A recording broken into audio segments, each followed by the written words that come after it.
Hey, this is Seth with In Demand Career. I show people how to get life-changing jobs in digital marketing with no previous experience or education. And that includes my very special guest today, Nick, who was working at Metro PCS, making about $11 an hour when he found my course back in 2017. He has been one of my PPC coaches and advanced very far in his career since then. He makes six figures a year. He works remotely, has a great work-life balance, and he also manages about $2 million a month in ad spend. And he's going to give us real world insight into how AI is affecting digital marketing jobs. This is not theory. This is not speculation. This is a real experience of a guy who is managing millions of dollars every single month that will give you real insight into the future of AI and digital marketing. We're also going to talk about his journey from working at Metro PCS to making this great salary, which completely changed his life and his path and his happiness level and all those things. So I'm very excited to share his story with you. Thanks for being here, Nick. My pleasure, my pleasure. It's always a pleasure, Seth. Uh, here to give out some good value and just show people the journey that like it's possible for you to go from like just working at a regular 9 to 5 regular job to investing into yourself and investing into resources to get you to the next level. So always a pleasure to Absolutely. share the story. Absolutely. You're a great example of that. And Nick also supports my students now as a coach and has helped, hundreds of my students also get jobs in digital marketing. But before he was doing any of that, he was working again at Metro PCS without many prospects. So I want to again walk you guys through how he went from working there to where he is now. And we're also going to talk about AI. But before we can talk about AI, we need to give you a little bit of context so you can understand who you're taking this advice from. Again, when you get out there on YouTube or on Google and people are talking about AI, most people don't know what they're talking about, especially when it comes to digital marketing jobs. They're just speculating or just giving you whatever's off the top of their head. Nick is actually in the trenches every day working with huge clients. So actually, why don't we talk about that briefly now? What is your current job that you're doing at this moment? So I am a paid search manager at a very well-known digital marketing agency. I manage really, really big brands, bigger accounts, and I do everything from the regular account optimization to analyzing the analytics and coming up with advanced strategies, and then also speaking to the clients and those expectations, doing reporting, analyzing those reports, and being able to help them, reach their goals, hit their benchmarks.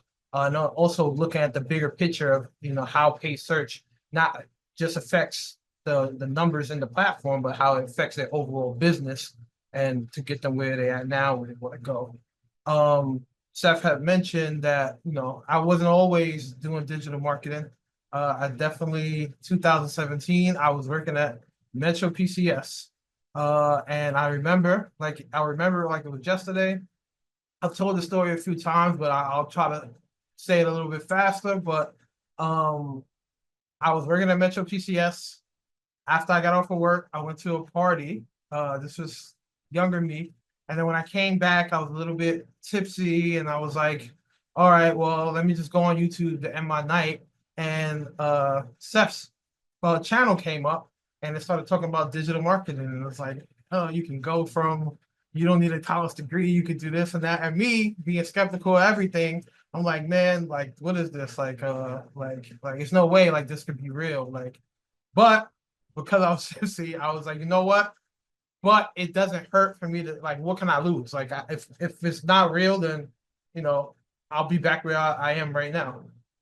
So I ended up looking into it. I ended up doing like a free like seminar, and literally like I knew when I did that, like it was like this is it. Like this is not a pyramid scheme. This is not some kind of like dude on the internet trying to sell something, and you got to go get other people and referrals. And it's like this is an actual thing. The reason why I didn't realize it was a thing is because they don't really teach digital marketing and paid search or SEO in school. So for me, it's foreign, but so many people use it every day, and it's so important and so powerful for businesses. So long story short, I took the course. Within a few months, I got an internship doing SEO. I did that for a month, switched for an internship, doing another SEO, but in person. And then they realized that I had paid search experience, because that's the great thing about the course, is that, it gives you not just one section of marketing, but it gives you a well-rounded idea of marketing. So, you don't spread yourself too thin, and you can choose the career path that you want to go in. So at my SEL job, they realized, oh, this guy does paid search. Nobody else here even knows what it is. I started doing paid search, and lo and behold, I took that information about a few months doing that, and I went to my first job in Manhattan, because I live in New York, on by 34th Street, my first agency job, getting paid $50K. And I remember that day, like, I cried. And I think I started in 2017 in December, and by November, my birthday's the 25th, and by November 17th or so, I got that job. And that was the moment that, like, my life changed, because from there I continued to scale up my ability. I went from that job to going to I can say it now because I don't work there, Horizon Media, which is one of the biggest agencies in North America.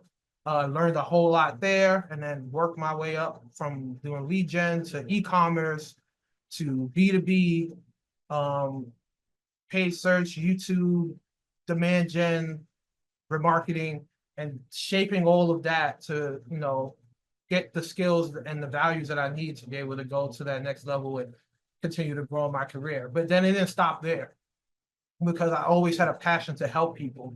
So Seth also then made it possible for me to share my experiences and my values and things I learned through the trial and error of digital marketing, to then coach the new up and coming people that are getting into digital marketing. And that has been like a calling to me. And I appreciate Seth for bringing me into the community and allow me to help so many people, get over any learning curves. And a lot of times it's just validation. They know the stuff, they just want some validation, or someone that understands, that's been in the situation. So, that's my journey so far. That's awesome, man. Very, very well said.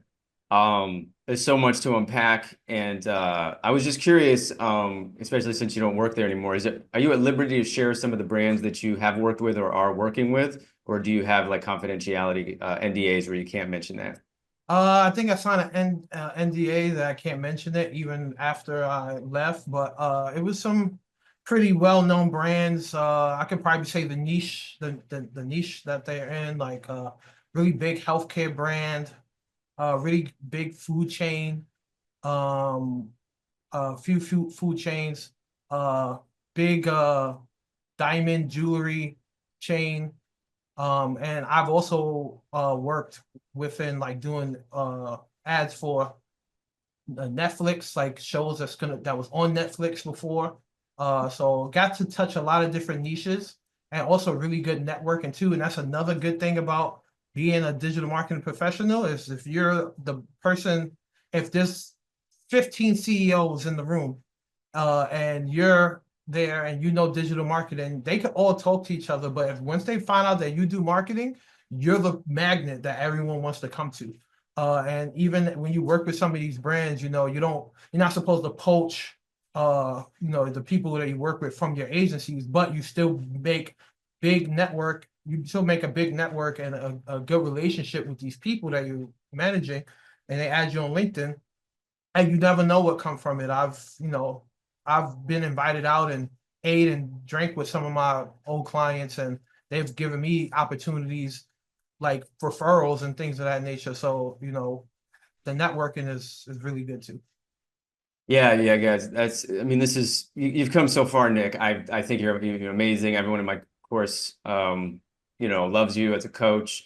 Networking, you've done a great job with that. Networking is very nonlinear. It's like the best networking is done when you don't have an agenda. You just want to connect with the other person. And again, when you're meeting with high-level people, CEOs, that's actually the best attitude to have, because these guys are used to people wanting things from them. So it's great when you just come and, be yourself, and then you never know, they give you a referral. It's all very nonlinear. And again, you've come very far in your career. And I do want to dive more into, again, this journey, because it's been like 8 years for you. But I do want to talk about AI, because I know that's on a lot of people's minds. So again, you are managing about $2 million a month in ad spend. You're working with these large brands and these large CEOs. What impact do you see AI having on digital marketing jobs at this point?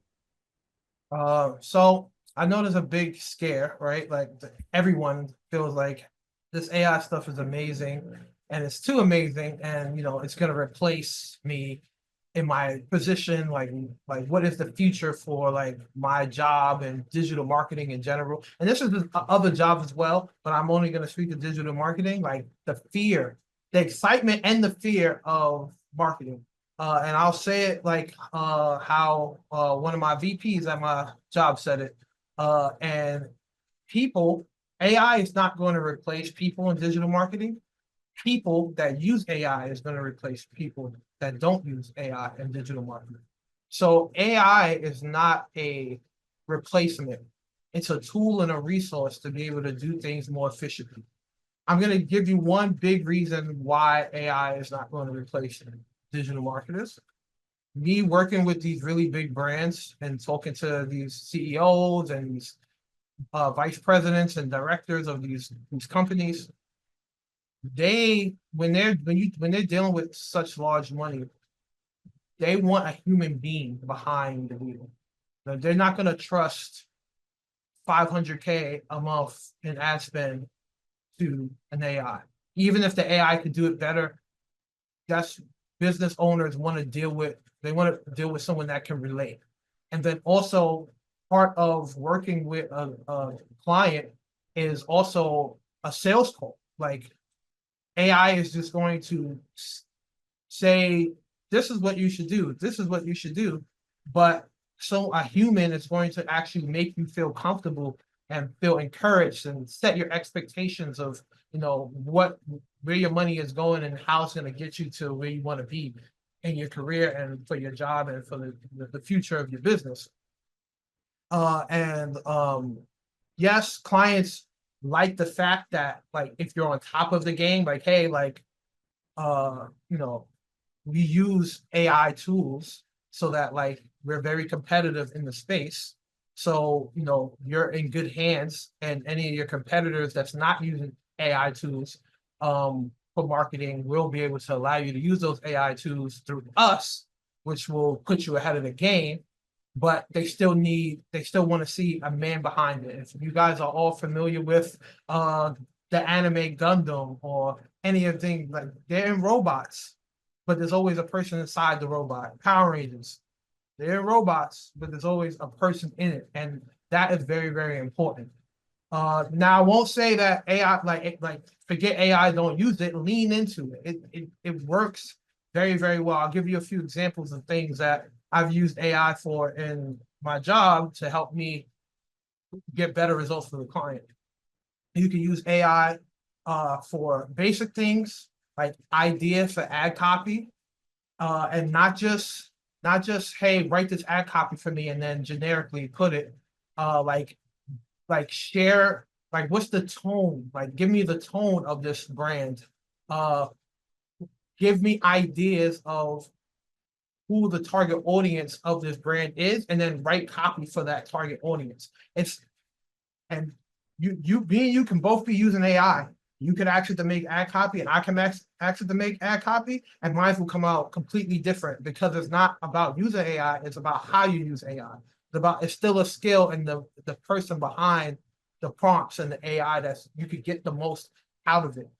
We've done things like creating spreadsheets and doing calculations on profitability, used it for forecasting, giving it the key points of like, hey, this is what my client is trying to grow their company by 200K for the end of the year. These are the numbers that they're doing at the moment.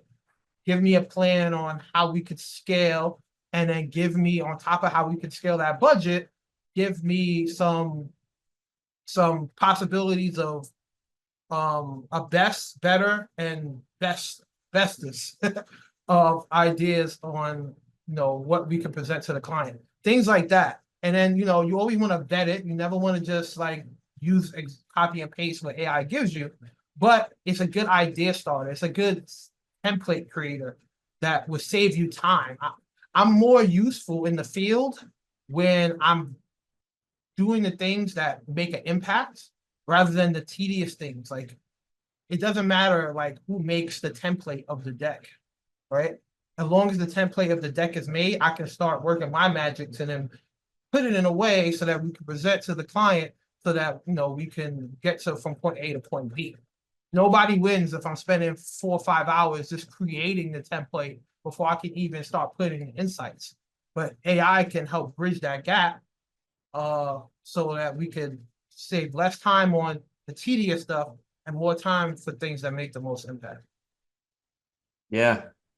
Well said, man. Well said. It's a lot to wrap everybody's head around, myself included. And the funny thing is about AI is that I was a skeptic in the beginning. And then I started using ChatGPT, and Grok is really the one I like the best. And it's mind-blowing how well it reasons and comes up with things. However, it is still a machine, and you forget that because it has this, program personality. And I had this experience that I think illustrated things really well. I have, we do coaching calls every week, and I have them transcribed so that there's timestamps so that the students, it's an hour and a half, and I have a guy transcribe them. And I had this guy do it manually, and it'd take him about 10 days to do a bunch of these calls. And then I was like, well, there's got to be an AI for this. And of course there is. And it does it in about 20 minutes, the same job. You have to remember a couple of things. Number one, this is very low skill. Transcription, unfortunately, is like one of those skill sets that's easy to replicate. Anybody can really do it. Doesn't involve any real strategy. So those types of skill sets, when people worry about jobs being replaced, like that's why I tell people, like, look at the supermarket, right? Being a cashier at a supermarket is not like difficult. Any person, you can probably train a kid how to do it. You just scan the little thing over the thing, you press a button. So it's no wonder that, big corporations are automating that thing. And then the next level up, you say, okay, well, AI is more sophisticated. Maybe it can automate things like data entry, transcription, even putting together a spreadsheet. Program it to put together the spreadsheet to understand what the concepts are, what is a forecast, what is a budget. And then I like what you said, because think of the positives. Like at myself, when I worked at an agency too, there are tedious tasks that cut into the time it takes for you to do the real work of your job, which is the strategy, the implementation, analysis, and stuff like that. And if you have a tool that can actually streamline things, you're going to be a more efficient marketer, a better employee. Those tools are really valuable, and we want to focus on the value that it's offering. And you guys, whether you're in the course or not, you want to be using these tools to, like, I did a video where I just showed how you can do the spreadsheet assignment. One of the spreadsheets assignments I have, that is just calculations. You could have Grok take care of it in about 30 seconds. To me, that's the equivalent of back in school, back in the 90s when I was in school. We were learning how to do long division and stuff, which I'm glad I learned that. But the teacher always said to us, we'd be like, well, why do we have to learn this when we have a calculator? And the teacher would say, well, it's not like you're going to have a calculator in your pocket with you all the time. And then cut to 2025 where we all have a calculator in our pocket all the time. So it's like AI is like a calculator. It's like, okay, you want to use it so you don't have to sit there doing like line after line. The other thing about AI, I just want to go off on this for a second, is that when I use this transcription software, and it is amazing because it summarizes the entire meeting. However, it's not perfect, and it's still flawed. Like I gave it a bunch of parameters. I said, this is how I need these timestamps done. And it did it okay, but I said, no, I kept missing things, and I had to keep telling it to adjust it. And what was really funny is this thing was supposed to save me time, and it did, but it took me about 5 hours of reprogramming it, coaching it, and prompt engineering to get the results I wanted. And then it just reminded me that it's not perfect. It's still a machine, and it makes mistakes. And that's the other thing about these high-level jobs, digital marketing, is that when you have a client spending $500,000 a month, doesn't matter how good the AI is, they're not going to just hand it over to that computer. If there's one problem with the code in the AI, they could blow $200,000. They don't do that. Exactly. And then I did see these other tutorials. My girlfriend's a coder, and she's using Grok and Claude and some of these things. And I've seen people say, oh, we don't need coders anymore. But what happens is a lot of the AI will generate excess code. And then you need someone who knows code to fix the problems that the AI made. And I'm sure as time goes on, the AI is going to get better and better, but I think it's just important to, again, bear this in mind, use it as a tool, and yeah, and you're, working at one of the top agencies, managing a lot of money, and this is what your opinion is, and I respect your opinion more than just someone on Reddit who's just speculating. Indeed, indeed. And, I don't see it like, even because, someone's argument can be, well, man, like, what about 10 years from now and AI is even better? It's the fundamentals. Like, even like 20 years ago, people were building businesses and making money. And even though the landscape of things might have changed, the way you do a business meeting, the way you discuss, this is the money I want to spend and this is what I want to get, it's the same thing. So like, it's always going to need a conduit, a person that they're going to want to talk to. And honestly, like, I want all you guys to think about if you owned a business. It can be a small business that generates a few $1,000s per month or per year, and it could be a multi-million-dollar business that generates 500 million per month. Would you let an AI handle your $500 million per month? Would you let an AI handle your thousands of dollars per month? Like, or would you feel more comfortable someone behind the seat of the AI that you can talk to that can relate with you? Because like Seth said, AI does mess up too. And it tells you that too. Nobody reads the fine print, but it says like at the bottom of most of these AIs, like, hey, this thing, ChatGPT can actually make mistakes, so please check it. So don't ever blindly just use it, right? And then I want to say this too. It's always good to put your own spin on things, because I promise you, AI writes things in a certain way. And people, like, in this time where you probably don't want people to know that you use AI, right? It's going to be because so many people are copy and pasting, you can tell when it was AI. So like, it's always good to be able to master the tool and use them to your advantage rather than let the tool use you. Yeah, yeah. Let me speak to that. I actually saw a really funny video. I think it was on Instagram Reels or something. This professor at a college was yelling at all the students. She's screaming. She said, I'm the only professor that lets you use AI. And what everyone did, all the students did, is they had a book report or something. Everybody just copied and pasted, like, write me a book report about this. She said everyone's assignment was exactly the same. And it was so clear that they had just so lazy about it. Now, that's the thing about AI too, is that, again, you need to know how to use it. I've seen now people selling courses and doing videos about how to prompt the AI to write more naturally or how to write in a certain style. So that is a whole other skill set now, is like learning how to call it prompt engineering, how to put together prompts that will work to make the AI perform. It can only give back what it knows. But I wanted to pivot to something else specifically about paid search. That's something that I've theorized over many, many years. And I wanted to get your take on this, okay? Because everybody kind of misses this key point. Google Ads is still the #1 paid search platform. It's billions of dollars a year. And Google has been trying to implement its own automation, and it's implementing more and more AI into its paid ads platform. And there's always a battle between their desire to automate and agencies and clients' best interests. Because at the end of the day, Google profits. And what I keep saying is that Google can never fully, truly optimize accounts for employers. Again, it's like going to the casino and asking Caesar's Palace to gamble for you. Do you really think they're going to say, hey, let us gamble, let us play blackjack for you and you'll win every time? No, Google could not do that. Let's say you have a company and they're paying $100 per conversion. And the company's making a good amount of profit, but they'd really like to get that down to $50 a conversion, $40 a conversion. And when I say conversion, I mean a sale. Google, every dollar that conversion cost drops, Google loses money.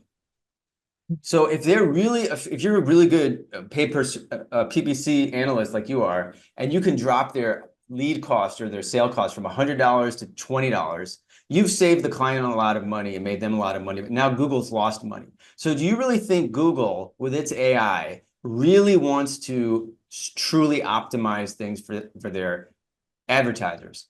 What is your take on this as someone who works with Google every single day? Got you. And I work very personal with Google. I'm actually going to Google office next month, like 2 times. And I work with reps directly.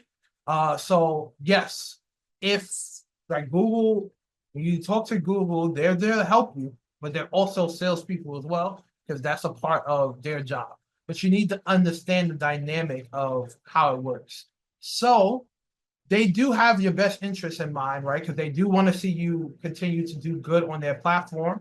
Because then even if they lose money in the short term, you'll stay on Google longer, which will increase your lifetime value, which is called LTV. However, they make in my personal opinion, they make it in a way where there is a learning curve, and they do not really tell you about the learning curve. So the system will prompt you to spend more money, even in areas that won't 100% make you more money. And it's up to someone like me or you or your as a paid search specialist, the people that's watching or inspiring paid search specialists to be the liaison between Google and the client. And as you get bigger accounts, you will be able to get a Google rep assigned. So it's not like a customer service rep, but it's more of like a specialist like yourself. But Google, they also have incentives to get you to spend more money on different initiatives, like new things that come out, but they're going to be more strategy about it. And it's okay to sometimes know when to push back, because if you don't know when to push back, then you will just take the advice all the time, right? And you're in the account every day. The Google Ads specialist is not. So yeah, they know everything about their platform, but like if they come out with a new service, when demand gen came out, you got to test demand gen. You got to test demand gen. The best way to do it, because you do want to make your Google people look good in front of their bosses and stuff too, because they're going to give you incentives and things of that nature. And the client is also going to like want to listen to Google, but you got to have that relationship where they also respect that, like, hey, it's like I can take your advice, but it's going to be my final decision if we implement this or not, or how I'm going to present this to the client, right? If I feel like that you're presenting something that is going to not be the right fit at the moment, I'm going to let you know respectfully, we can do that, but this is when we should do it, rather than just like, let's do it right now. And then the goal is to meet in the middle, where it's like, okay, I'll do some of these things that you asked me to test after we save the client some money. So then when they have the extra money that they save, they can reinvest into the business and then scale. But what we're not going to do is, if things are down, and this happens too, and not every rep is created equal, because I've had some amazing Google reps, I've had some greedy ones. So things are really down. I don't know why things is down. It doesn't seem like it's seasonal. Can we get some advice? Oh, scale into YouTube. You need more awareness and consideration. Mind you, CPL and CPA is cost per lead, cost per acquisition, how much you pay for a conversion. That's not hitting the goal. So, and we know that when you optimize for awareness, that's not bringing in sales.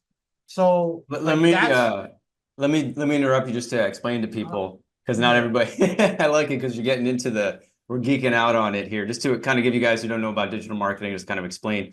Optimizing for awareness is what we call a brand campaign. So this is where like you see ads for like Taco Bell or Coke on TV. These guys that huge brands that have billions of dollars to spend, and their job is just get people to see their brand all over the place. And with Google and YouTube, how there's millions of people on YouTube every day. You can run these campaigns, and you can, if you have the money, you can just blow up the internet with your brand.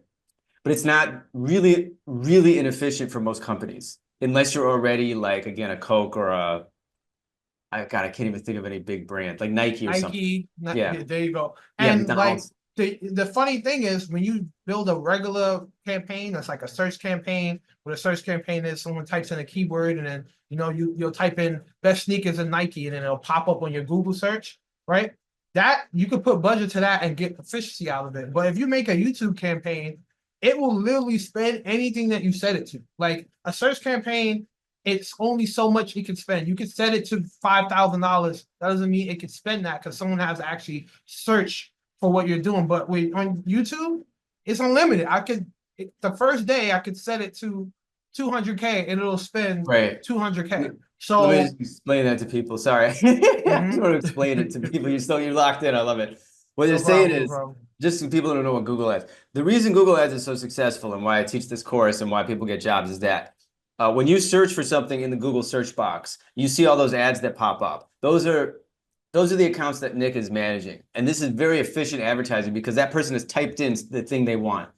I want to buy a new dehumidifier. I want to, I need a personal coach or personal trainer. I need a dentist, right? That customer has told you exactly what they want. It's called search intent. Okay. So that's why Google makes so much money because there's no guessing. If you think about the old days with television and radio and billboards, you're just throwing your ad out there to millions of people, hoping there's someone out there that wants your product. With Google search, it's very, very precise. And that's why small businesses can have success. But with YouTube, or certain kinds of other campaigns, YouTube advertising is very it can be great for certain brands, but it's very challenging because YouTube is just people just watch it in videos, billions of views every single day, and the targeting is not as precise. So what he's saying is that with a search campaign, let's say you have a dental office in Colorado Springs, Colorado, and there's only like maybe 20 people a day typing in dentist in Colorado Springs. Your budget is limited. Like you're not going to spend thousands of dollars on that because there's just a limited number of people searching. But on YouTube, there's billions of people every day. So you set a $10,000 a day budget, and you target the whole internet or even just a certain category. Your money just gone. And you really don't have a way of knowing if anybody actually engaged. I mean, you do through certain tracking analytics tools. You can, it's just harder to track. But what he's saying at the end of the day is that the Google reps, their job, if you look at their job description, you could go on like LinkedIn or Indeed or whatever these guys are hiring. And if you went to a job interview to work for Google as a Google rep, their job is to get Nick's client to spend more money because that's how Google makes money. So the rep has got like you can't serve two masters, right? Their master is the client and Google, but really Google. They are going to make suggestions to the client under the guise of like, oh, we're so helpful, but it really just makes Google more money and may not help the client. That's why these jobs exist, guys. It's the thing that's so funny that I keep repeating again and again. Why are there even these jobs? Google presents itself like, hey, we're the awesome company, you know our name. Just set up a Google Ads account, put in a couple of keywords or put in the name of your website, and the AI is just going to do all your ads and you'll make a ton of money. If that was working, there'd be no jobs for Nick. Exactly. And again, they're the casino, man. They're not going to optimize as well as Nick because it's not in their interest. They're going to lose money. So, and he's telling you about real world situations, and he's working with these huge clients. I have students, or my students get smaller clients when they begin, the local restaurant or whatever, and those people turn to people like Nick or my students because they get a Google rep, or they might get someone on, maybe not on the phone, sometimes on the phone, who's really a salesperson, and all the salesperson does is say, turn on the budget and automate everything. And what happens all the time, and it's been happening ever since I worked in an agency 10 years ago, is the client will raise the budget, automate everything, broad match, lose money, and then they have to find someone like Nick. Now, I don't understand it fully because I do understand if Google wants to keep you as a client, they have to obviously perform. So they don't want it to be a total waste, but I don't quite understand their thinking around that myself. I've seen small businesses just, get fed up with Google because they didn't get any results because everything was too broad and automated. But again, once they turn to someone like Nick or one of my students who knows how to set up the campaign properly, then they start getting results. So yeah. So anyway, Nick, I didn't mean to cut you off. I just wanted to kind of try to help make it relatable to people who don't know digital marketing. Well said, well said, well said. But no, you're absolutely right. And I think that for the smaller accounts that don't get assigned a Google rep, like you're gonna get like a very, very beginner, like more sales than like probably don't even know half the things in the platform, and they will just tell you to set everything on automation. So like at least if they get some money out of you in the beginning and it doesn't work, they got some money. And then if you're gonna spend a whole lot of money, that's when you get the special treatment where you get the whole Google rep, and then they try to give you more educated or more realistic advice.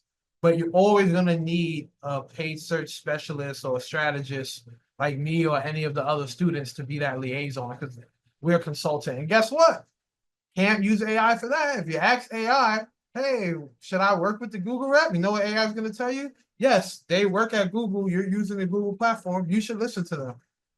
But a human is going to actually be able to help someone's business know, like, understand their actual goals, and then help them get to where they need to get to, without any of the noise. Absolutely. Another thing, since I've really been digging into AI here, let's keep going. I was thinking about it. I asked like Grok or some of these AIs to set up a campaign, and it wasn't bad, the advice it gave, but it was clearly sourced from the World Wide Web, which the generally available information on the web, a lot of it does come from Google, and it is not very in-depth, not very sophisticated, doesn't understand how to actually structure the account, and not very detailed. And one of the things that's also interesting about AI is you were telling me at your company, like AI, we love AI because it's been trained on all this information. There's even been debates about if it's legal or not, because sometimes it's gotten access to books or whatnot that it was copywritten or whatnot. But the real sophisticated high-level information about paid search and account structure and stuff is not really publicly available. And there's a reason for that. You were saying because, of course, these agencies they're not going to go to Grok or ChatGPT with confidential client information and say, hey, Grok, can you please set up a specific campaign for Nike or this brand? Because then that data is going to be part of the public. So that means, again, if you're using these public AIs, your data it's not like the real data, is what I'm saying. And tell us a little bit about your agency and what they're doing to, use AI, but keep the client information confidential. Absolutely. So my agency really leaned into AI. There's a lot of other agencies that are more kind of like scared of it or don't really want to get involved in it. But my agency, and I can say my agency's name, Lamarck, they really leaned into the AI, and they said, you know what? Like, if AI is here to stay, we're going to be the best. We're going to make the best suite of AI tools possible so that the clients understand that, their stuff is their data is not taken, it's safe, and that, like, we're using the tools in their best interest. So what my agency did was they went and they invested into very, very smart people and very, very smart processes to create their own AI and train their own models, that is within the agency. So you only can get some of these AI tools if you sign on as a client with the agencies. And what this does is it gives them first approach advantage. Like, hey, we have our own suite of AI tools that's way more, that's optimized towards your niche, towards digital marketing, not just these like generic ones like ChatGPT to get your results. All your data is safe and within our agency, so you don't have to worry about being out on the internet or out in this like open AI world where anyone might just be able to pull from it. And it gives the client the satisfaction to know that, hey, this is a cutting edge business agency that are making waves with AI and using it to specifically work for me. And I don't have to worry about it taking any of my stuff because it's all within that. And, a lot of people's not doing that, right? They either shying away from AI and they're like, I don't want to use it because, I don't understand it, or they're just using it openly and sharing all this information. And it's not catered and not prompt and not programmed to kind of give you back like what you need to get at the level that we're doing things at, right? So that you just think that, oh, the AI knows best, and you're giving out, and it's giving out information that's not even 100%. Like Seth said, like the school situation, I've used free AI before for just random things. And in multiple situations, I've asked it a question that's similar to another question I asked, and it gave me almost the same answer, but it was a completely different question. Like, oh, why don't you do this? Or why don't you? And you start to see when you use it so much, it starts to just regurgitate the same thing over and over again. Where when you like my agency are programming these things for digital marketing, and keeping clients' data safe. And Yeah. that is what also once makes them want to work with us as well. That's great insight, man. Again, this is for the people. I know if you're watching this again, I know the concern is about learning AI, digital marketing, job security. The context, what I'm trying to share here is that people have this perception when they come to me of like, I need to learn everything about AI before I learn digital marketing skills. And what I say again and again is the foundational skills are what is going to get you the job. Then you get into the agency. Now, if you get hired by Nick's agency, now you're in his ecosystem with their proprietary AI. More and more agencies are going to begin doing this. And so what I'm saying is don't get stressed out about using these public AIs.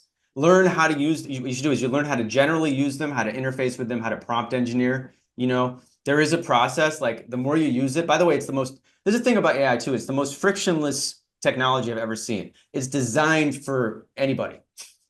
It's designed for you to just literally type something in and it will start talking to you and you can ask it questions about itself. And you do, what I'll do, like if I find that it produced something really good in terms of ad copy or in terms of an idea or research, you can say, give me a prompt to regenerate the same kind of result. And then you get a series of instructions that you can then use in the future.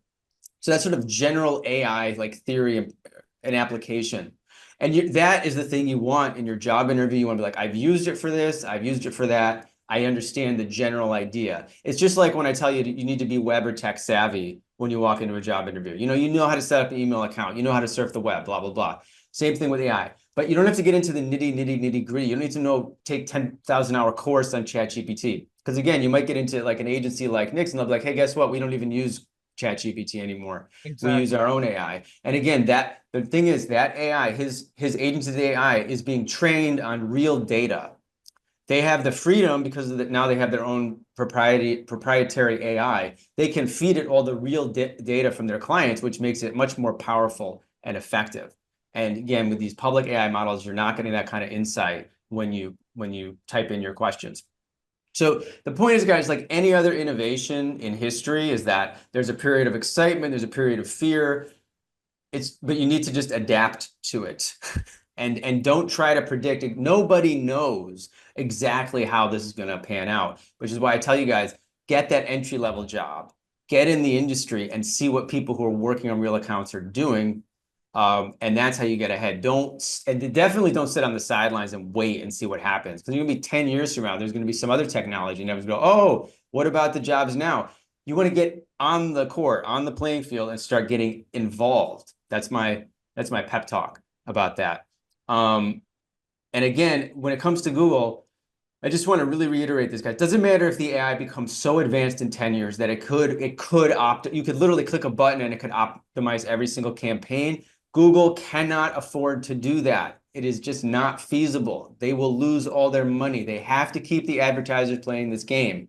So you're basically saying these jobs, I don't think they'll be effective at all. I think there'll just be more and more of them, especially considering now, guys, that the economy is slowing down or it's slow. There's still plenty of jobs, but just think about if you want to think about the future, people come to me all the time, what's going to happen in 10, 20 years? I don't know what's going to happen in 10 years, but I know that in 5 or 10 years, whatever stress we're having now, it's going to change. Things are down now. People are panicked about this thing or that thing. These things will sort themselves out. If this administration's policy doesn't work for some reason, in a few years, there'll be a new administration. They'll undo everything. Interest rates are high. They'll go down. The stock market's down. It'll come up. The economy's slow. It'll speed up. You want to position yourself in a place where you are ready to take advantage of that. And I say now, even though things are slow, there's still opportunities. They're just going to be more and more over time. So that is my pep talk for this this interview. But it's been great chatting with you, man. I wanted to just before we wrap up, let's just bring it back to you. You started at Metro PCS. You've had so many experiences. I know you've interviewed with and met many times with Google. You work for big brands. Just tell us a little bit about how your life has changed from acquiring the skills and ever since you got into the field. Well, since then, money isn't everything, but money gives you the resources to have experiences and put you in situations where you can take care of your loved ones. So like since then, I was able to, get my own place with my fiance, renting my own place, so moving out of my I live in New York, so we rent. It's rent culture. But I was able to do that, right? I was able to travel the world. I had never traveled at all. I maybe just been to like New Jersey from New York. Now I've traveled to many countries, many states, and been able to do that because of where digital marketing got me. I was able to become an entrepreneur and build my own like business and be able to understand the importance of how to be a valuable and give value to others. I was able to network. I've done some amazing hobbies and built some experiences, and I'm able to also take care of my parents and make sure that my mother and father is in a good place, and that my fiance is with somebody that she know from now to infinity will be able to make sure that everything is taken care of and for our future family. So it has put me in a position where I've been able to take power back and be able to be in control of my life and what I want to do with it. And I'm never the person that will just get stagnant and then just like, all right, well, it always encouraged me to keep going up and up and up and be able to empower myself to be able to, live my life in the way that I want to live it. The quality of life for me has changed. And I will say that one of the best investments was investing into the course, which is really just investing into yourself. The course gives you the resources to invest into yourself. And if you think that I went to school, I didn't just, I went to college, I went and got a degree in mental health and human services, like an associate's degree. I went to go get my bachelor's, and I've experienced the college experience. And honestly, the college experience is great. It teaches you discipline, but it doesn't really teach you sometimes how to like go into the next step of life. And digital marketing was when I actually seen progression of me going from point A at Metro PCS to point B where I'm at now and where I continue to go. So life changer for me for sure, 100%. Awesome, man. Very well said. Yeah. I mean, it's, the skill set. I had a similar experience, and it's obviously had a huge impact. I love hearing about that, the kind of three-dimensional take on things, how it's affected your family, the fact that you travel. I see you post on Instagram when you're taking a vacation. Not so easy to take a vacation and like have a good time when you're working at Metro PCS making whatever you're making there. Impossible. And you don't get vacation days. So, that's another thing too. People don't understand that when you go from a job to a career, you get benefits, you get discounts. People think that you work really, really hard and you got to keep working harder. You actually get benefit the higher you go. The higher you go, things actually start to become a little bit easier because you're getting freedom. That's what you're doing, is getting freedom. Like at Metro PCS, even if I saved up, let's say $2,000 with the little bit of money that I was making, I saved up $2,000. I don't even want to go on vacation with the $2,000 because then that means I'm not going to get paid for a week. But when you get a career and you're in digital marketing, you have vacation days. You get paid while you're out having fun, right? You get discounts. You get things that you don't even think is important, like pet insurance. Like it's things that you get as you continue to grow. And if you can give value, Seth doesn't teach you how to get a job, right? He teaches you a high value skill that gets you a high value job. And that's what's so important, right? You go and you just work at a job and then there's no transferable skills, is one thing. When you learn digital marketing, you can get a very good paying career and a job in that. You can use it to freelance and have your own business. You can be a business owner and then use the digital marketing skills you learn for yourself to grow your business. So that high value skill makes you more valuable and it helps you solve a problem. And honestly, digital marketers are the doctors to businesses. Businesses are hurting, businesses are sick, businesses got their foot hurts, and the digital marketer is the one that comes in and patches them up and fixes them and helps them be the greatest business they can be. So there will always be a need for digital marketers, just like there is for people in healthcare, just like there is for first responders. I'm not comparing the value that you give, right? because one is helping a business, one is helping a person, but there will always be businesses that need to make money and need to get out of a pickle. And we are the people that diagnose those businesses and give them the medicine to help them get out of that pickle. So very, very good career to be in now, and I don't see it changing anytime soon. Absolutely, Nick. I could add, but I'm not gonna. I think you just said it really well. So thanks so much, man, for sharing yourself and sharing your passion and your story with everybody. I'm gonna start wrapping this up. Just wanted to ask, is it okay if people reach out to you on LinkedIn if they have any questions? Absolutely, absolutely. My LinkedIn is just my first and last name, Nicholos Battle, NICHOLOS BATTLE. I'll Reach put out to the me, and it'll be in the description too. But feel free to reach out to me. Thanks, Nick. Yeah, guys, you can reach out. Remember, he is working, so just be patient. But I appreciate your generosity and sharing yourself. Guys, if you want to learn more about digital marketing and how it's possible to get into this career field in more detail, check out my free webinar. Click the link below, go to digitalcareerblueprint.com. The webinar is called How to Get a $60,000 a Year Career in 1 year with no previous experience or education. It's been, working. It's been working since 2016, and I mean, these jobs are still there. Colleges are not teaching digital marketing. I don't understand why, but even if they did, again, the way colleges are set up, they're not set up practically to teach you the hands-on aspect of it like we do in the course. If you want to learn more about that, just click the link below and check out the webinar. Or, check out my YouTube channel. There's tons of other interviews with people like Nick, whose lives have changed from acquiring this skill set. And yeah, you guys have the power. You have so many resources these days with the internet. It's just a matter of, applying yourself and, finding a skill set that helps somebody else. That's really what you were talking about. That's how you make money, is that you have to do something valuable for somebody else, solve a problem that's worth it.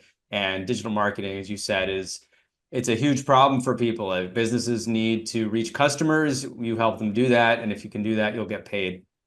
And we've had people from all different backgrounds. And yeah, it's still a great career path. If you want to check it out, do so. Thanks for hanging out with me and Nick for a while here. If you have any questions or comments, please leave them below. Nick, thanks so much for the interview. If there's anything else you want to say before we go, feel free to share. No, I just thank you for having me. Your course has changed my life. It's been a blessing. And anyone that is thinking about getting into digital marketing, just know that it's a very, very good field to be in. And what are you waiting for? It's not waiting for you.